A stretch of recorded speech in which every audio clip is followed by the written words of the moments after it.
Hello and welcome back to the very first edition of the 2019-2020 ROKER RAPPORT Extra podcast. Doesn't feel like I've had much time off from these extra podcasts, not at all, if I'm honest with you. I think it's only felt like about 2 weeks and already we're back into it. Sunderland have, at the time of speaking, confirmed 4 pre-season friendlies, and the first of those is a local match against South Shields on Thursday, 7:30 kickoff, I believe. So basically what we're going to be doing is grabbing the Buckfast, jumping on the metro all the way down to Bede, giving it a bit of Yaldi, to witness footballing gods such as Tom Flanagan, Josh Gillies, Donald Love, hopefully, and Gary Brown, and possibly even Phil Turnbull. To talk us through the game at South Shields is Chris, who's a South Shields fan from the Mariner podcast. How are you doing, Chris? Are you well? I'm good, thanks, mate. Yeah, really good. Thanks for having us on. Not a problem. It's weird to be able to record in a studio with an opposition fan. Well, it's weird being in a studio full stop for me, because we've recorded our podcast in some weird and wonderful places, and not once was it a studio, I can assure you. It's a luxury for me, truth be told, for the extra podcast anyway. I mean, first and foremost, like straight off the bat, are you looking forward to the game? Very much so. Can't come soon enough. It's been a long couple of months, really, because the non-league season finishes well before the Football League and Premier League. So we haven't had any football really since the last week of April, first week of May. So it's been a long time, and really for Shields it's like unfinished business. So after the disappointment of not getting promotion, we really want to get cracking again and get started, and hopefully make the coming season an ultimately successful one. You had very, very similar heartbreak to us, sort of towards the end of the season, but I felt like I was saying before, like we've had 2 minutes off. I've really felt like that. Do you find that having that extra time off's had a positive effect? It makes you more excited. The longer the break, I think, come on, let's get going again. To be fair, historically, I'm a red and white lad myself, and good. And you know, although we didn't see the final at Wembley, we were in Edinburgh, the family. We had the notifications on the phones. Yeah. And when the notification at 10 to 5 came in, that literally just seems like 30 seconds ago. Yeah. No time at all. And here we are back again. Where for us, South Shields, it's a longer break. And of course, with it being part-time, the lads, the staff, they've got jobs. So yeah. They need that little bit extra time, I think. I think I was talking to you before when we were off air, talking about players having jobs and stuff like that. I used to go to school with a lad who plays for you, former Gateshead captain Phil Turnbull. Yeah. And I believe he's a PE teacher in his day-to-day job last time I checked. I'm not exactly certain, because in a match programme last season, it had on that he was some kind of fitter. He's a fitter? Something mechanical or something engineering-ish, but I couldn't tell you. Whether he's a PE teacher or not, I really couldn't tell you. All I know is that he's a pretty fine footballer. Yes, so he's doing well. Good. Yeah, well, he has done well, but I think I still don't think South Shields have seen the best of Phil Turnbull yet. Mm-hmm. I think we may well see a more integrated Phil Turnbull in the coming season. When I was sort of looking through the Shields squad list today, there's a lot of former Gateshead players there, and the big surprise for me was I seen Big John Shaw listed as a defender. Explain that to me, because he was a centre forward last time I checked. Yeah, centre forward, signed for South Shields just before the start of the season in which Shields won the Northern League First Division. Signed as a striker, but when needs must, there was a gap in the back four, and he'd said to the management, I can play at the back, and he did. And since then, really, he's only ever gone back up front in the late stages of games where Shields have maybe needed a late equaliser, something like that. So he's quite a cultured defender, to be fair. Bit of a Lee Howie move, that centre off or centre forward. Bit of a Lee Howie move, but John Shaw is he's a class act, on and off the field, and he reads games well. And obviously, being a striker, he'll have an idea of what strikers that he's up against are thinking. Yeah, and there's a lot of players at South Shields. I've sort of noticed there's a lot of league experience there. I mean, Phil was captain of Gateshead, which is only just outside the leagues. You've Josh Gillies was at Gateshead as well. He was at Carlisle. Carlisle, so Josh. He was. That's right. So he was at Carlisle. Spell it Carlisle. And you've also got, John Sherwood touched on there before, who I think was at Chef Wed at one point. Obviously, made his name at, he eventually made his name at Gateshead, but he'd been all across the Football League before that. Luton, that's right, of course. He was at Luton. Well, David Foley started at Hartlepool United. Yes. And was their youngest, still is their youngest ever player. At least I think he is. And goal scorer as well. And David went on to play in the States for Fort Lauderdale. So he's got bags of experience. Yeah. You mentioned, obviously, we've mentioned, a few of those players, and obviously Shields do have loads of Football League experience here, or more than most non-league teams seem to have, and all at quite good ages. And there has been a huge level of success in recent years. There's back-to-back promotions there. I think you went Northern Division 2 all the way up to the NPL Premier. You also won the FA Vars 2017, if my memory serves me right. Correct. Last season was a disappointment by current standards in that sense. But how was last season as a fan? Because it was still a good season. I mean, you finished pretty close, but based on the success you've had, it's been success after success after success, and then you have a bit of disappointment. So how was that as a fan? For some fans, it was difficult to take, actually. Expectations were naturally high.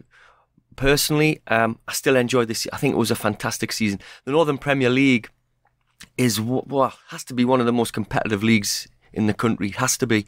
The gulf between the North Division, as it was, and the Premier Division was massive, huge. There's a lot of ex-pros in that league. There's a lot of recently released academy prospects from league clubs. So competition's really high, and so for a lot of fans, expectation was naturally high. Some automatically assumed that it was going to be an automatic promotion again. We were under no illusion of how difficult it was going to be. Our podcast, if I think back a year ago, we still tipped Shields to get promoted. But it's been very much a learning curve. It's a really, really, really tough league. Some of the away trips midweek when you've been at work and things. I travelled down to Grantham for a Tuesday night away game in early spring, and it's a tough gig. I mean, you're leaving at 3 o'clock in the afternoon. You're not getting back till 1, 2 in the morning, so it's hard. So ultimately, it was still a successful season, although the aim was promotion. It wasn't quite to be. It was still a fabulous season of ebbs and flows. I mean, we normally try and do our podcast on a monthly basis. So 1 month to the next, it was, Shields had a bad start, and then they were catching up. And then at Christmas, January, they'd caught up and would gone top of the league. And by February, they'd gone from top spot, and it was ebbing and flowing. And ultimately, Farsley Celtic deservedly won the league title. They were the most consistent. Yeah. So I personally think, and I think a lot of supporters, in hindsight now, will believe that South Shields will be better for the experience of last season. They have more idea of what it takes to get out of that league, and the management clearly do with what's gone on in the last 6 weeks. Because I was born in Southwick, but I was brought up in sort of Chichester area. So South Shields was my home for a long time before I moved to Scotland. Yeah. But I suppose in a sense, because I'm Sunderland through and through, Sunderland is my first, Sunderland's my last. And although I like to see Shields do well, I don't know too much. And I suppose there's a few fans that won't be like that. There's a lot of Sunderland fans that keep an eye on Shields, and those down the road as well, I suppose, also do. Yeah. But to someone who maybe like myself, who doesn't know much about why South Shields have had so much success, what has changed in the background for you to kind of literally parachute through the, kind of like fire through the league, but at the same time, how far do you think they can go as well? Well, it goes back to South Shields were actually playing football in Peterlee for 2 seasons. Didn't have a ground. 2013, if my memory serves me correctly, they were kind of turfed out, really. Yeah. Former chairman John Rundle owned what was then Filtrona Park, wanted to sell up, and the club had to play for 2 seasons down in Peterlee, and it was a chance letter written by a gentleman called Bob Ray, who's the club historian, and is obviously a Shields committee man. And he sent a letter to a guy called Jeff Thompson, looking for some sponsorship to sponsor a stand Mm-hmm. in the ground at Peterlee, and Jeff delved a little bit deeper into why they were at Peterlee, and ultimately Jeff bought the ground, bought Filtrona Park, managed to get South Shields back, changed it to Mariners Park straight away, put some money in to give the manager, John King, a budget to work with, because prior to that, John had been delving into his own pocket, as well as there was a little bit of sponsorship, but most of the sponsors had gone. Why would a business in Shields sponsor a team that plays in Peterlee? Yeah, exactly. So Jeff Thompson got Shields back into the borough, and John King had a budget to work with. To quote Ross Gregory in his book, could sell snow to Eskimos. And it just went from there. Northern League Division 2 was wrapped up. The signing of Julio Arca during that season was a massive, massive catalyst. So the signings of people like David Foley, Robert Briggs had dropped a few levels, and then the signing of Julio, well, the name just got people through the door. Yeah, of course. So back at Shields, gates were 400, and then Julio came and 700, 800, and it went from there. I had watched from a distance as to what was happening with the club. I'd fallen out with football completely. Being a Sunderland supporter by trade, I'd fallen out with football completely. I'd stopped going to any games. I didn't watch any football on TV. I'd had enough. Yeah. I get like that weekly. I don't know how you do it. I really do. I've got a lot of friends who still, avidly go week in, week out. Some go home and away, and I think, why? Hats off to you guys, because I couldn't do it. Sunderland football matches were ruining my weekends. Oh, they still ruin mine. Well, you'd go to the Navy Club for a pint and you'd have a great time in the Navy Club. You'd go to the game, you'd be depressed, and you'd go back to the Navy Club and try and, build yourself back up again. And it got to the point where there was one particular game where Sunderland were playing QPR under Poyet. It got beat 2-0. No, we were 3-0 down within 20 minutes. And after that 20 minutes, my son said, Dad, I want to go home, I've had enough. Yeah. And that was it for me. I said, no more. And I'd fallen out with football, and there was a lad I used to work with. It was 2016, I think. And he said, just pop down to Mariners, have a couple of beers, just see the lads. And I did. I've never been away since. It was just a breath of fresh air. Yeah. Decent standard of football. Have a pint at a reasonable price. Yeah. At that time, you could go. I could go have a pint, pay on the gate, buy a programme, have a pie, and have change out of 15 quid.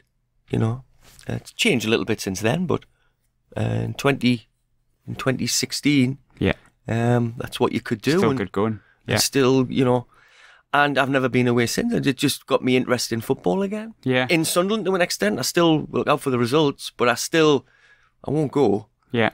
Because I look at what's happening and think, well, I'm quite happy watching South Shields, thank you. I'm not a glory hunter by any means, but I like watching a good game of football. Yeah. And we're more or less guaranteed that at Mariners Park. I live right next to a local team in Scotland, Queen's Park. They've just moved out, actually, of Hampden, which is not surprising. There's only about 500 people there in a 50,000-seater stadium. Never understood that. Bit of a strange one, but it's funny, you see, I supported the Premier League team for a long time, at the very least a Championship team, and this is the lowest ebb Sunderland have been at.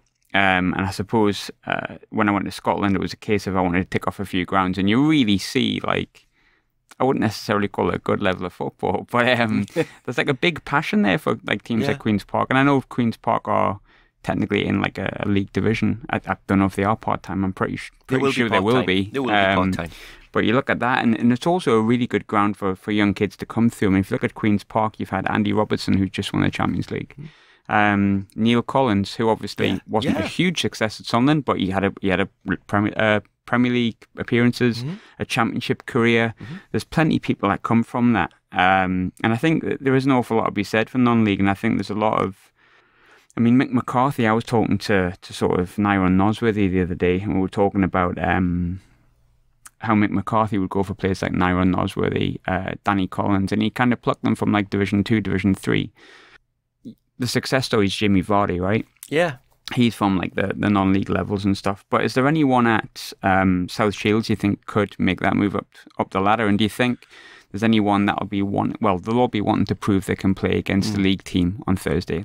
No denying that. But do you think there's any younger lads that potentially could have a good performance on Thursday and you think could make the step up? Very much so. I mean, the South Shields, the squad is made up of players, many of whom have kind of not had their day, but the chance, the ability to move back up through the leagues. They're not, the late 20s into their early 30s. Yeah, of course. But there are some young boys there who do have a future. South Shields' very own academy has had great success in its first 2 years. And two lads who may feature on Thursday have just been given 1-year deals with the club. So they're kind of academy graduates now. Yeah. That's Aaron Thompson and Callum Guy, both of whom have pitted themselves very, very well in the first team whenever they've been called upon. Particularly Aaron Thompson in the Durham Challenge Cup final against Shildon at the Stadium of Light. He ran the show, which for an 18-year-old kid against, it's only Shildon, but you're playing against blokes. Yeah. And he ran the show. He was the standout operator that night. So those two clearly will have a potential to have a future in the game. But the South Shields have also made it very clear the direction they're going in, because 2 signings they made at the mid-season in Luke Daly and Nathan Lowe are from the Northwest. Yeah. Both from Lancashire. Both are academy graduates from Burnley. Luke Daly was at Manchester United prior to that. They will both have a future, from what I've seen, hopefully with South Shields. Yeah. Quality players. And there's three signings that Shields have made this summer are all lads who could well have a future. Adam Thurston, Melenik Ali, Robinson Wakoma. They will look to have futures in the game if they play their cards right. And also lads who have been at Shields for a little while. Dylan Morse, a Sunderland lad. Yeah. He may well still see himself as having a kind of future in the full time. How old's Blair now, Blair Adams? Blair's 27, I believe. Because he's still full time. Yeah, he did quite well at top of my head, Coventry. Coventry, yeah. Accrington, Stanley. Sure, but Coventry was where he really made his name, and he was at Hartlepool. Yeah, we sent him from Hartlepool, and Blair is full time with the club anyway. He's a club ambassador. Yeah, he has a coaching role, which is exactly the kind of role that John Shaw's just taken on as well. Yeah. John's is a full timer with the club. And Shields have just announced a new hybrid full-time model. So there are squad members, mainly from last season, who are still part-time. Yeah. Phil Turnbull, Josh Gillies, to name but a few. But there are players who will be full-time. The Northwest lads are going to be playing. Yeah. They're going to be living in the area. The new signings that they've made, they'll be living in the area. I'm sure they'll be full-time. Blair Adams is full-time already, John Shaw. So, plus the academy boys are all full-time as well. Yeah. So there'll be several who believe they'll have a future in the game. Yeah. So Sunderland supporters who are there on Thursday night should be in for a decent standard of football. Mm-hmm. Will be in, because the joint management team of Picton and Fenton at South Shields preach football on the deck. The Sunderland supporters will see a great surface. Yeah. Fabulous surface. One of the best in the whole of non-league. Pitch of the year. And how much are the pints? And happy hour. I have to ask that for others, for a friend. Happy hour. If there is I'm not sure there'll be a happy hour with it being a night game, but you can get a pint of John Smith's, normally $2.80. I'll do. £3 tops. Good for me. Moretti. That'll definitely do me. Yeah. Yeah. I can take either of them. Nothing it'll be less than £4 a pint, which is not bad. It works. Can you drink it in the stand? You can drink as long as you're more than a metre away from the barrier. I can do that. So there's Sunderland supporters. There'll be many who will have been to Mariners Park before, I'm sure. There'll be lots of Shields-based Sunderland supporters. But for those who haven't been, yes, it's non-league, but the facilities are pretty good. The marquee, where I normally go before the games, is excellent. The clubhouse. So there'll be plenty of bars. I haven't heard anything about segregation.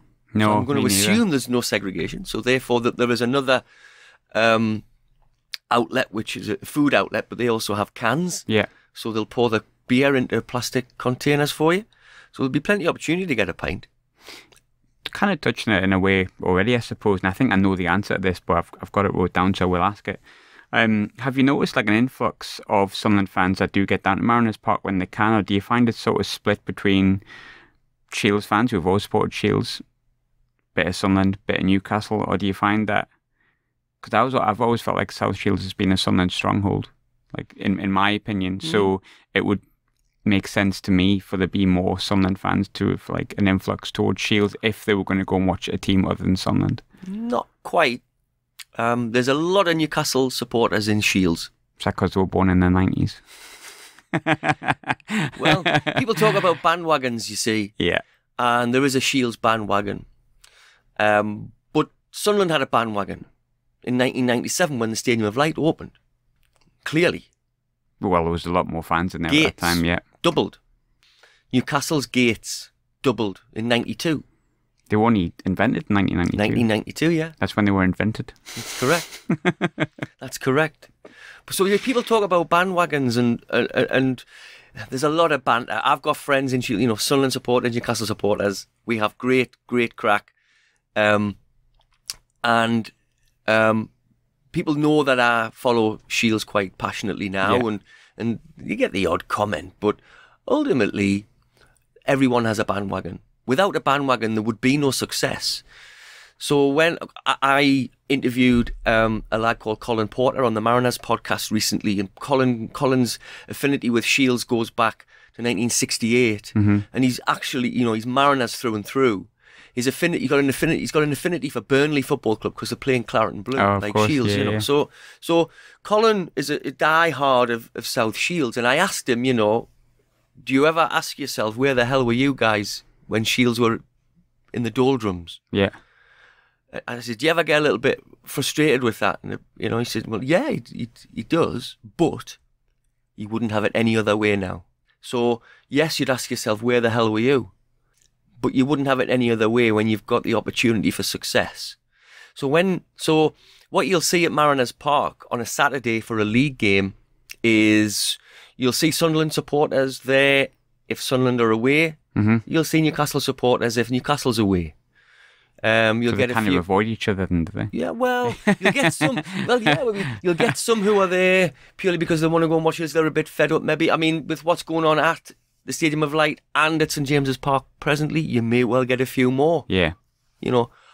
What kind of team are Sunderland going to be able to put out in August? Yeah.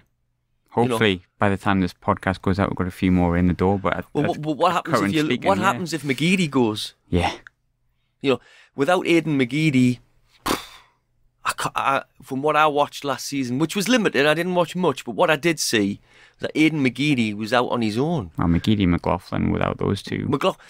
McLaughlin got you into the playoff final. Yeah, outstanding at Fratton Park. He dominated his box in that game, and Portsmouth never looked like scoring. If you've got a back four who can trust a goalkeeper, then you're laughing. And he was so good that night. They had ultimate trust in him, and he dominated that 18-yard box. Portsmouth were never going to score. No. In a month of Sundays. So without him and without McGeady, I really worry. Yeah. And you may well, with what's happening with the barcodes, you think, well, who they're going to bring in as manager, which players are going to come. Bruce has been installed as the favourite for them today. Oh, God, I hope that happens. Well, Cattermole will end up at St James's Park then, God, because I he's hope only that supposed to doesn't be going to happen. Sheffield Wednesday. You can stick a Sheffield Wednesday again. So Cattermole at St James's Park. So you'll find at Mariners Park a whole cross section of support. But really, the people of South Shields are getting behind the club. Yeah. They can see the positivity, and there is real hope that they can continue to climb through a few leagues. The club announced Project AFL last season. In my view, a bit early. I've got my own take on that. But the ultimate goal is the Football League. Personally, that would be fantastic. I'd be more than happy with National League. Yeah. You know, South Shields in the conference. Wow. Yeah. Massive. Huge. And if Gateshead can get there, Gateshead I mean, obviously Gateshead have been there a long while and they're having their own issues, but they're going to struggle. They've been there for a long, long time, and I think, you know, yeah, I'll be honest, I used to live near Gateshead Stadium, and I'd go down and watch them when I used to go and watch them when Phil played for them as well. If Shields can get to that level, you know, I think that would be a great level to be at. The history of South Shields Football Club, you know, is a very rich one.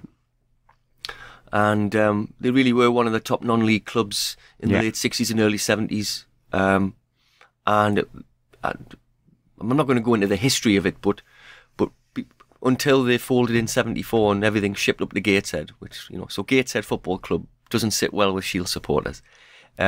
Shields were regularly in the FA Cup first round, proper. Yeah. They were one of the top non-league sides with crowds of 4, 5, sometimes 10,000. So, and Colin, who I mentioned before, Colin Porter, he was one of those young kids who were there in those days. He was a bairn, but they've got they know the club's history. So South Shields is big enough to have a league club, or at least a national league club. It is big enough. South Tyneside, particularly. It's just a case of getting there. But it's the hope, isn't it? Yeah. Jeff Thompson's brought with himself, he's given everybody a bit of hope. And notwithstanding the fact that sometimes you might rely on the fortunes of Sunderland or Newcastle, really the fan base is there, averaging 1,500 a week. How many are you expecting? I know it's sold out. Is it 3,000? It'll be 3,000. It depends on segregation. Yeah. If it's segregated, you're probably looking at 3,000. Yeah. Without segregation, 3,002, 3,000, 3,003. Don't quote me, but that's probably going to be about what it is. And just to sort of cover off with the game and stuff like that, then, I mean, obviously we'll go into predictions and stuff like that, although in essence, I suppose it's about fitness, isn't it? That's the old cliche. But when the game was announced, I quite like the fact that it was announced, because like I say, I was brought up in Shields. I'm a Sunderland boy, I'm a Southwick boy, but I was brought up in Shields from the age of 4 or 5. But how big of a buzz was it around South Shields when the game got announced? And do you think it should be more of a regular thing, and maybe it should have happened long before this? Among supporters, there was a buzz, because the immediate talk was that it's going to be a proper Sunderland team. It's not going to be Sunderland under 23s. Yeah. You get the odd comment, you know, that's Sunderland going to Shields, but it'll be a good game of football and a really good test for both sides. Yeah. So the excitement was naturally high. Plus, announcing it when they did, supporters needed a little bit of fix of Shields news and football news, and it was just a great way of doing it. So excitement's building, you know. There's friends of among the supporters group been talking about it for a while. There's on the fan forums, on the Facebook pages and things, people are looking for tickets. Yeah. Anybody got a spare ticket? Anybody so got am a I, spare actually. ticket? I've got mine, but I'm looking for one. Yeah. So if anyone knows one, by the time this goes out, you know the Twitter page. Yeah, I had a spare student ticket. It's gone. It's been snapped up. So I couldn't pass for a student. No. And just to kind of cover off, I was trying to think how to word this question without it sounding like I was bigging Sunderland up too much. But I suppose in a sense, Sunderland are a League One team and we're a big club in League One. Going to South Shields, it's probably a nice thing for Shields fans. Is there any particular players you're looking forward to seeing from Sunderland's side? Players? Yeah. if McGeady plays, I'd be delighted. Yeah.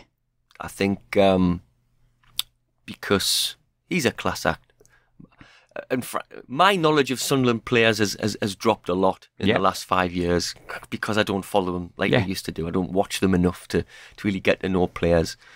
But McGeady, the energy of Gooch, you know, and Honeyman, that would be good to see.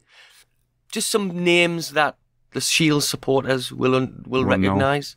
But if McGeady did play some kind of part, that would be lovely. It really would. Be nice to see him. Yeah, be nice to see him for us because he's it's felt like a while since we've seen McGeady fully fit, even at the back end of last season.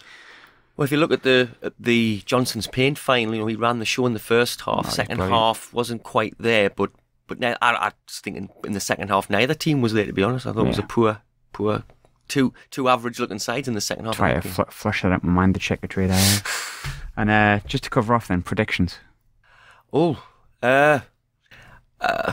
It depends on what. For me, it depends on what kind of side Shields put out. One of my bugbears last pre-season was the fact that in so many pre-season games there were so many trialists, which really, in my view, set us back about 2 or 3 months going into the main league season. Doesn't appear that will happen this year to an extent. We've already done some good business with trialists who've already played in trial games. Yeah. There may be one or two other. I mean, Blair Adams played as a trialist last year, you know. So you're always going to get one or two nuggets. But if Shields, who are now semi-full-time, there's a hybrid full-time model, so the players are already obviously getting to know systems and things. I'd fancy Shields to get a result. I'm not going to say Shields win, but to get a result of maybe a 2-2. I'll take a 3-1 Sunderland. I have to. You have to, but I tell you, the result doesn't bother me. Yeah, same in a sense. Nick, I mean, I don't want to get beat. No, I don't think anybody wants to get beat. But well, it wouldn't bother me. But Shields getting beat. Yeah. Ultimately, what I want to see is South Shields ready for the 17th of August, which we weren't last year, in my view, and that's the view of one or two other members of the podcast team and probably a few other supporters that I've spoken to as well. Because of the fact that there were so many trialists, people were on holiday late, goalkeeper turns up from holiday 2 days before the season. That to me was just ludicrous. Yeah, that's crazy. I'd like to think that because the previous pre-season was great, you know. Sunderland under 23s came because it was a testimonial for Stephen Ramsey, but Shields played against opposition that you would expect to play against during the season. Yeah, they tailored the opposition to suit. And looking at the list that's already in place, Sunderland on Thursday. Huddersfield, I think, is what you've got. Yeah, we've got Cleethorpes on Saturday. Cleethorpes, yeah. Who we beat at Wembley in the Vars final. But Cleethorpes are a decent unit. We've got Huddersfield under 23s next Wednesday. We've got York City, Guiseley, Hebburn, who are going to be a real force in the Northern League.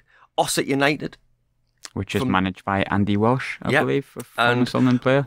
And we've also got Bolton CA, which is the Sam Bartram Memorial Trophy. That's normally a game for academy lads. Yeah. So there's proper opposition, and I'd like to think that that's the deficiencies of last year's pre-season are going to be put right. So therefore, I'm expecting Shields to field a side that is recognisable and will hopefully give a good account of themselves, give Sunderland a really good game, and if we could take, I'd take a draw. Yeah. But I would take a defeat because, as I say, that for me, this pre-season is about preparing for August the 17th. Shields need to come out the traps firing, and they're not going to do that by fielding a team full of trialists every week. Yeah. Chris, thank you very much. You're welcome. Appreciate it. Real pleasure.